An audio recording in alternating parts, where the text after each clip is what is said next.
Bonjour à tous et bienvenue dans cette nouvelle vidéo de témoignages de soignants qui ont fait le choix de se reconvertir ou bien d'évoluer professionnellement.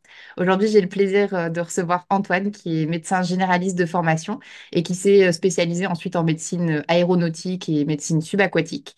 Il a également développé une casquette de consultant médical en parallèle de son activité de médecin, d'abord en collaborant au développement de Doctolib et aujourd'hui en devenant Head of Community chez Hack Your Care.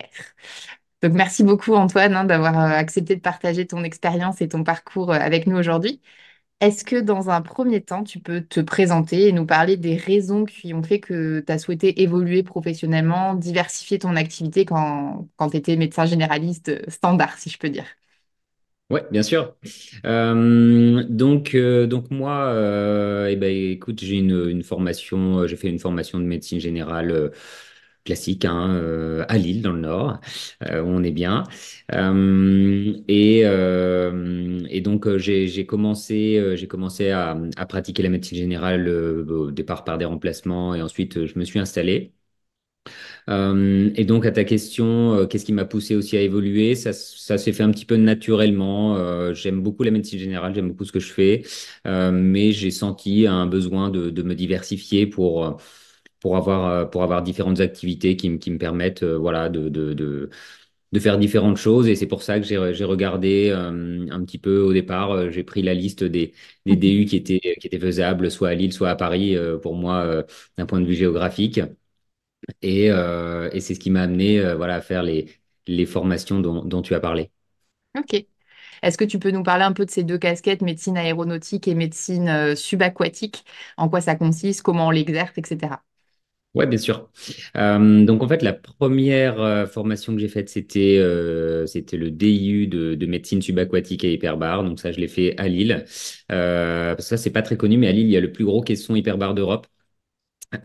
Voilà, il y Je a un sais pas. superbe service, avec peu de plongeurs, mais il y a pas mal d'autres pathologies qui sont Mm. prises en charge au caisson. Donc j'ai fait ça initialement car je suis plongeur et en fait en pratique en médecine générale, ça permet notamment dans mon cabinet de voir des plongeurs Mm. parce que j'ai pris contact après cette formation avec la fédération de plongée. Donc maintenant je suis médecin fédéral Ah, ok. de la FFE-SSM, hein, la fédération des sports sous-marins. Et donc maintenant, je suis finalement listé sur leur site et donc je vois régulièrement des plongeurs qui ont besoin d'un certificat d'aptitude à la plongée, soit pour commencer, soit c'est des renouvellements ou alors après des reprises après des accidents de plongée. Heureusement, c'est Mm. plus rare, mais ça peut arriver. Et Ok. donc voilà, ça permet de voir une population différente. Ça permet souvent de parler de voyage aussi. Mm. De- et la formation est vraiment très, très intéressante, hein, que ce soit d'un point de vue de la physiologie, la physiopathologie, de tout ce qu'on voit en médecine hyperbare, et le stage au caisson qui est vraiment sympa. Ok. Donc, il faut prendre 4 semaines. Hein. Il faut prendre 4 semaines et à la fin, il y a un mémoire à rédiger. Donc, c'est un peu de travail. Il y a Ok. pas mal de travail, mais c'est voilà, vraiment une formation très intéressante et qui permet après voilà, de diversifier sa pratique. Ok. Donc, ça, c'était le. Ouais, vas-y. Oui, j'allais te demander si avec avec ce DIU pardon, de médecine subaquatique et hyperbare, est-ce qu'il y a d'autres façons aussi de l'utiliser que dans la pratique de la médecine générale en cabinet? Est-ce que par exemple, tu aurais pu l'utiliser, je sais pas, dans des consultes à l'hôpital ou même en travaillant Ça permet pas de travailler par exemple aux caissons hyperbares, il faut être urgentiste pour Voilà, ça. Ok, exactement. Non, non, il y a des possibilités. Alors, en général, le ok, caisson, en effet, le caisson lui-même, il est géré plutôt par les anesthésistes. ok. Mais il est possible, il y a pas mal, enfin, il y a de la consultation, en effet, de médecine hyperbare pour traiter Hyper. différentes pathologies, hein, notamment des plaies chroniques, des choses comme Hmm. ça. Donc, il y a pas mal de choses à faire et ça peut être une piste, ça, en effet, d'avoir une activité de consultation au caisson. Ok. Euh, et voilà, c'est la deuxième chose, c'est vraiment la médecine ouais, subaquatique et hyperbare. Bon, Hyperbare. c'est deux éléments qui peuvent être pratiqués différemment ou ensemble selon les lieux aussi où on le fait. Ok. Et concernant du coup la médecine aéronautique, c'est aéronautique ou aérospatiale déjà?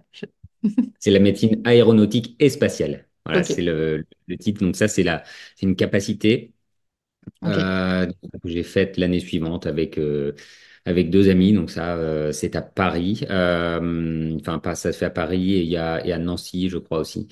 Et donc ça c'est une formation qui pareil, qui demande un petit peu de temps puisque c'est sur 5 semaines. Mhm, 5 semaines espacées durant une année scolaire hein, finalement. Et donc un petit peu comme la médecine. Bah, alors c'est souvent, c'est un petit peu le même domaine finalement, la médecine hyperbare, donc on va dire, un excès de pression, et la médecine aéronautique, on est plutôt dans l'inverse, hein, dans les baisses de pression. Donc, que ce soit dans l'une ou l'autre de ces formations, on parle beaucoup de pression. faut aimer la Mais physique. voilà, voilà. Mais c'est pour ça que la physiopathologie est vraiment hyper intéressante dans ces formations. On a en plus plein d'intervenants très, très intéressants. Ok. Euh, donc, encore une fois, la formation, elle est passionnante.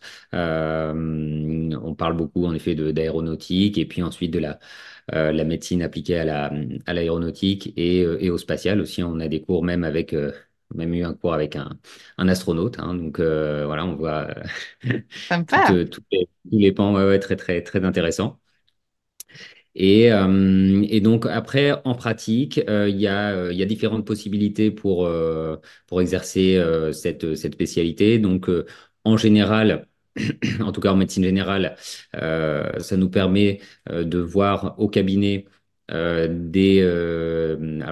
donc on est ce qu'on appelle, on est certifié classe 2. La classe 2, c'est pour voir donc les personnels navigants commerciaux, donc les Ok. hôtesses de l'air ou les stewards, et les pilotes privés, les pilotes amateurs, entre guillemets. Mm, Parce qu'ensuite, il y a la classe 1, et ça, c'est pour les pilotes professionnels, mais c'est encore une formation complémentaire mm. que, que je n'ai pas faite, pas encore en tout cas. Et donc, au cabinet, moi, je vais voir des hôtesses de l'air ou des stewards, soit pour des certificats initiaux, pareil, hein, donc souvent des jeunes qui veulent entrer en formation, ou alors des personnels navigants qui viennent renouveler leur certification, leur aptitude à voler. Ok. Et donc, et l'autre population, c'est les pilotes, souvent qui sont dans les aéroclubs locaux, hein, qui viennent pareil, soit pour un premier certificat pour apprendre à voler, et après, selon leur âge, ils doivent le renouveler on va dire tous les ans, à tous les 5 ans, selon leur âge. Ok. Et donc voilà, ça permet de voir également une autre population, pareil, de patients qu'on ne suit pas, enfin, qu'on ne suit pas en tant que médecin traitant, Mm. mais qu'on voit une fois, et puis après, parfois, régulièrement, on les revoit, donc ça aussi, il y a un suivi qui s'installe, et pareil, qui permet, voilà, d'avoir des discussions aussi très intéressantes, voilà.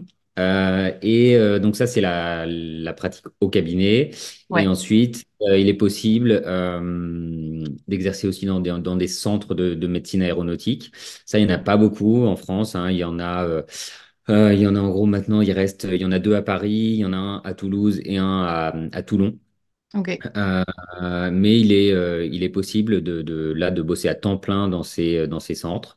Ces centres, donc c'est pour uniquement, quasiment uniquement, les pilotes professionnels. Voilà, Ok. donc, et moi, je travaille comme vacataire, comme remplaçant au Centre médical d'Air France à Roissy. Ok. Euh, et donc, parce qu'en fait, ils ont une équipe de médecins titulaires, et moi, je viens en remplacement quand ils sont absents, quand ils sont en vacances, euh, sur des journées ponctuelles. Donc ça me permet, voilà, d'avoir pareil, des petites journées à Différent. Roissy. Euh, voilà, faire exercer de manière différente. Ok, chouette. Merci hein, pour ce détail. Et du coup, quand tu l'exerces à Roissy, là, dans les centres vraiment dédiés à ça, ça s'apparenterait un peu à un peu de la médecine du travail, mais pour les personnels navigants, c'est un petit peu ça. Vous faites quoi? Ou c'est de la consulte de médecins pour eux? Ouais, alors c'est de la médecine. C'est vrai que ça peut être apparenté de la médecine du travail, mais c'est vraiment de la médecine d'expertise en fait. Hein. Ok. Par exemple, les employés d'Air France, les navigants d'Air France, ils voient la médecine du travail Ok, et la médecine aéronautique. Ce sont deux choses différentes. Euh, Avec donc en fait finalement au niveau aéronautique, on doit vraiment évaluer leur aptitude à voler. C'est vraiment ça, avec finalement une vision euh, sur les pathologies qui pourraient poser problème en vol. Et donc voilà, le but c'est d'éviter justement qu'il y ait une incapacité en vol. Et ok, c'est ça, en fait, finalement, on voit les patients, donc on reprend un petit peu, souvent ils viennent, les pilotes c'est tous les ans, les personnels navigants c'est tous les 2 ans. ok. Donc on voit le dossier médical, on voit tout ce qui s'est passé dans l'année écoulée ou dans les 2 ans, où parfois ils reviennent parce qu'ils ont une pathologie qui est apparue et il faut réévaluer leur aptitude à voler. Donc c'est aussi plein de situations différentes. Hmm. Euh, et voilà, et des échanges très intéressants encore une fois. Ouais.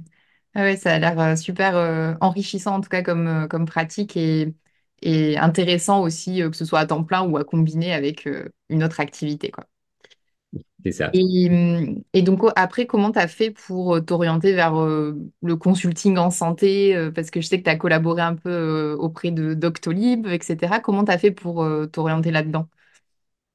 Oui, alors Doctolib, ça a été ma première expérience en effet dans ce domaine-là.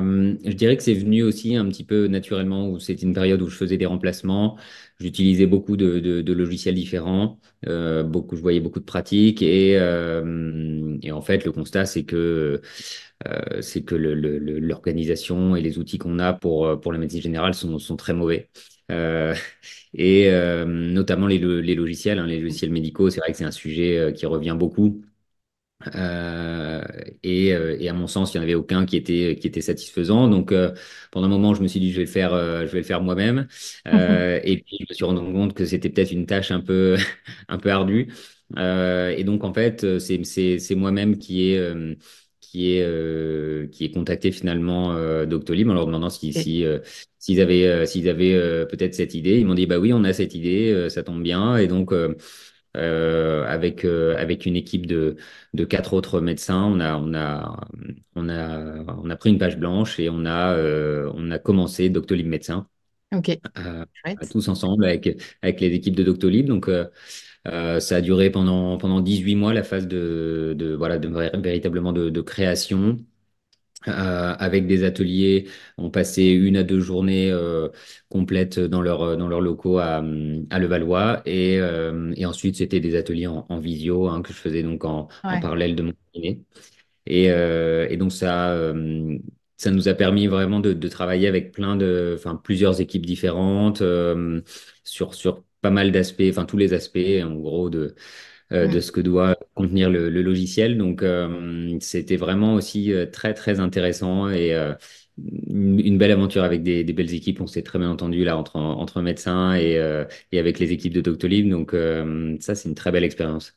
Ouais, c'est hyper chouette. Et du coup, c'est venu presque d'une candidature spontanée. C'est tu les as contactés en disant, moi j'identifie qu'il y a telle problématique, j'aimerais améliorer, je sais pas, les logiciels médicaux qu'il y a. Est-ce que ça rentre dans dans ce que vous Ouais, recherchez? Un peu ça. c'est ça. Finalement, c'est comme ça que ça s'est fait. Et j'étais pas le seul d'ailleurs hein, à leur Mm. faire la remarque. Et c'est pour ça qu'ils ont eu cette réflexion sur le logiciel et en se disant qu'il y avait certainement quelque chose à faire en parallèle de l'agenda.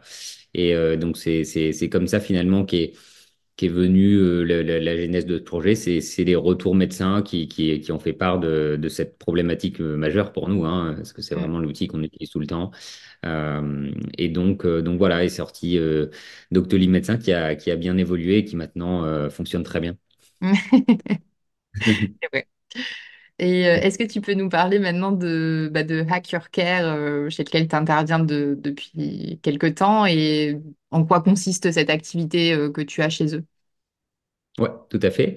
Donc, Hack Your Care, c'est une plateforme qui a été créée par Solène Vaucan, qui est une médecine chirurgienne, il y a à peu près 2 ans. Le but de cette plateforme, c'est de connecter les entreprises qui ont besoin d'expertise médicale avec justement des médecins, des paramédicaux qui peuvent et qui veulent, qui désirent apporter cette expertise. Moi, finalement, j'ai commencé à collaborer avec eux via LinkedIn, finalement, où Mm. j'ai discuté avec Solène qui avait créé ça. Et de fil en aiguille, j'ai commencé à faire une, deux missions pour eux. Et en discutant avec les membres de l'équipe, finalement, un peu naturellement, ils m'ont proposé de collaborer avec eux. Et donc là, depuis le mois d'octobre, toujours en parallèle de mon cabinet, voilà, je participe à l'aventure en apportant mon expertise sur les projets en cours, quel type de professionnel positionner sur tel ou tel projet, et également, en effet, un petit peu aider à gérer la communauté, échanger avec elle, et pour que tous les projets Aboutissent. voilà, c'est ça. Mm. Ok. Et en termes de procédure, si je peux dire, pour collaborer avec Hack Your Care, tu vois, parce que moi j'ai pas mal de médecins que j'accompagne ou de soignants d'ailleurs, hein, qui sont intéressés par tu vois, cet univers et qui aimeraient bien, tu vois, mettre leur expertise au profit de projets un peu d'innovation ou autre. Comment ça marche? Voilà, pour moi, j'ai un bénéficiaire, quelqu'un que j'accompagne qui aimerait bien travailler avec vous. Comment ça, enfin avec vous, qui en tout cas aimerait bien travailler avec des entreprises que vous accompagnez. Comment ça se passe? Voilà, bah alors en fait, en pratique, finalement, et c'est ce par quoi j'ai commencé, j'ai vu le projet qui m'intéressait. Moi, j'avais envie justement d'apporter mon expertise, Mm. d'avoir déjà des activités différentes de la médecine générale, et la possibilité d'apporter ma pierre à certains projets comme je l'ai fait avec Doctolib. Et bien, en fait, pour ça, faut s'inscrire sur la plateforme, hein. Il y a un site. euh, avec une partie pour les entreprises et une partie, un onglet professionnel de santé, sur lequel on peut remplir tout un formulaire qui explique ce qu'on fait, nos centres d'intérêt, comment on désire participer à des projets, est-ce qu'on préfère des projets ponctuels ou de plus long terme. Et ensuite, en fonction des demandes d'entreprises qu'on aura, eh bien, on va positionner les bons professionnels de santé pour telle ou telle mission. Et les missions, ça peut être très, très varié, hein. C'est vraiment, ça peut aller comme je l'ai dit, de simple à simple avis d'expert, par exemple, une entreprise qui monte une plateforme ou un dispositif médical et qui veut avoir un retour. Donc, une visio de 30 minutes pour avoir simplement un retour d'un professionnel sur un produit. Ça peut être une participation à ce qu'on appelle des focus groups, c'est-à-dire une sorte de réunion pour avoir des retours, pareil, sur un produit, sur une plateforme, des choses comme ça, d'avoir plutôt là une discussion. Ça peut être participer à intégrer des comités scientifiques. Dans certaines entreprises ont besoin, dans leur stratégie, d'avoir un œil médical sur ce qu'ils font. Et donc, dans ce cas-là, ils désirent créer un peu soit un seul médecin, soit un groupe qui compose un comité scientifique. Et donc là, on entre plus dans une collaboration euh, de long terme, voire même ça va jusqu'à des associations dans des startups, hein. Il y a des entrepreneurs qui vont créer des entreprises et qui ont besoin d'un médecin, d'un paramédical pour les accompagner. Ok. Et pour toi, quelles sont les difficultés d'une évolution ou d'une reconversion professionnelle, tu vois, pour les médecins notamment, et comment toi, par exemple, tu les as dépassés, les éventuels freins ou difficultés que tu as pu avoir quand tu as voulu un peu enfin, évoluer et te diversifier? Alors, c'est vrai qu'il y a pas mal de freins. Alors, les premiers, ça va être un peu psychologique, de se dire, bon, qu'est-ce que je peux faire d'autre? Voilà, parce que c'est vrai que, notamment dans nos formations médicales, on est un peu formaté, voilà, aux soins, et voilà. on est un peu avec des œillères en fait, hein. C'est un peu la sensation que j'ai, et on nous apporte pas vraiment dans la formation un peu l'esprit d'ouverture. Euh, qui, je pense, est important.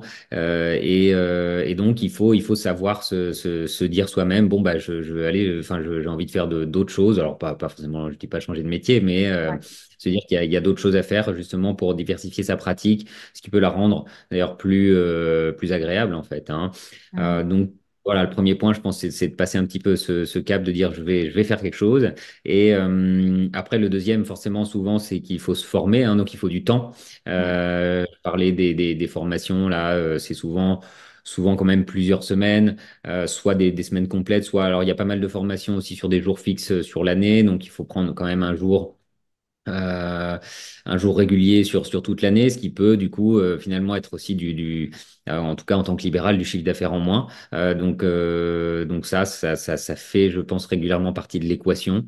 Mm. Mais voilà, ça peut être, enfin, si c'est notamment pour son bien-être ou même peut-être après, ça peut être récupéré financièrement. Donc il faut faire Mm. des calculs.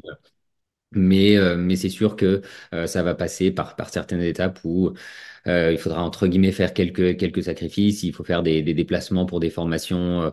Ça peut paraître compliqué au premier abord, mais voilà, ça, faut se dire, bon, faut se lancer. Faut se lancer. Et puis après, euh, faire les formations dont on a envie. Et ça permet après vraiment un épanouissement dans son métier, ce qui peut manquer à certaines personnes. Mm. Ouais, finalement, de la diversité et le fait de, voilà, de se lancer, d'oser aussi se lancer dans de nouveaux challenges et passer peut-être par une période un peu inconfortable pour trouver quelque chose de meilleur après, ça vaut le coup, quoi. Oui, c'est ça, c'est vraiment se relancer dans les formations, c'est-à-dire on va repasser des examens, enfin, on va faire, voilà, faire un mémoire, etc. Mm. C'est dans les choses qui peuvent être a priori un peu inconfortables finalement, mais c'est bon, c'est des challenges intéressants et régulièrement, de toute façon, en plus, les formations sont vraiment très intéressantes, ce qui permet Mm. d'apprendre des choses, hein. Quand on apprend des choses, ça, c'est passionnant. Donc voilà, pour moi, il faut vraiment, si on ressent le besoin de faire d'autres choses, de se diversifier, il faut se lancer, il faut se lancer, il faut regarder les sites là, des universités avec Mm. Les DU. moi, c'est ce que j'ai fait au début, hein. Il faut regarder la liste, dire, oh, tiens, ça a l'air sympa, allez, j'y vais, je me lance et voilà, ça change. Ok, ok, ça marche. Merci beaucoup en tout cas pour ton partage. Est-ce qu'il y a autre chose que tu aimerais nous partager que tu n'as pas encore pu exprimer aujourd'hui? Oh, je pense qu'on a pas mal balayé un petit peu tout ce que je fais actuellement, hein, donc non, non, c'est bien. Ok, bah, merci beaucoup et puis à très vite pour une prochaine vidéo.